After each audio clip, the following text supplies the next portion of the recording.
Cruise control ഇട്ട് വെച്ചേക്കാണ്. ഇത് ഓടിയുടെ ഒരു വണ്ടിയാണ്. ഇവിടെ മാപ്പ് കാണാം, ഇവിടെ മാപ്പ് കാണാം. അപ്പോൾ ഇത് ഇപ്പോൾ 106 പോണോ? അതങ്ങ് ഇട്ട് വെച്ചേക്കാണല്ലേ. നൈസ്. എൻ്റെ വണ്ടിയിൽ ക്രൂയിസ് കൺട്രോൾ ഇല്ല, എൻ്റെ എക്സ്പോർട്ട. ഇത് അടിപൊളി പരിപാടിയാണ്. കാരണം ഇങ്ങനത്തെ സ്ഥലത്തൊക്കെ അത് വേണം.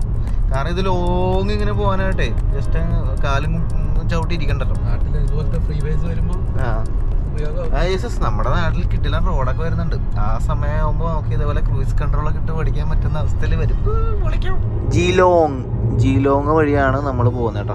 നേരത്തെ കാണിച്ചത് 80 കിലോമീറ്റർ എന്നായിരുന്നു. ഇപ്പോൾ 100 കിലോമീറ്റർ സ്പീഡിലോട്ട് നമുക്ക് വണ്ടി ഓടിക്കാൻ. കണ്ട 100 പോവാം ഈ വഴി. പക്ഷെ നല്ല ട്രാഫിക് ഉണ്ട് വഴിയിൽ. ഇത് എത്ര വരിയാണ്? 1 2 3 4. അപ്പോൾ 8 വരി പാതയാണോ?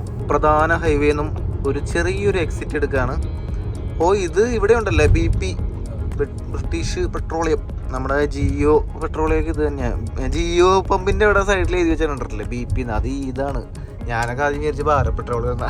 പക്ഷെ അത് ബ്രിട്ടീഷ് പെട്രോളിയമാണ്. ഈ കളറൊക്കെ ഉണ്ടോ? സെയിം.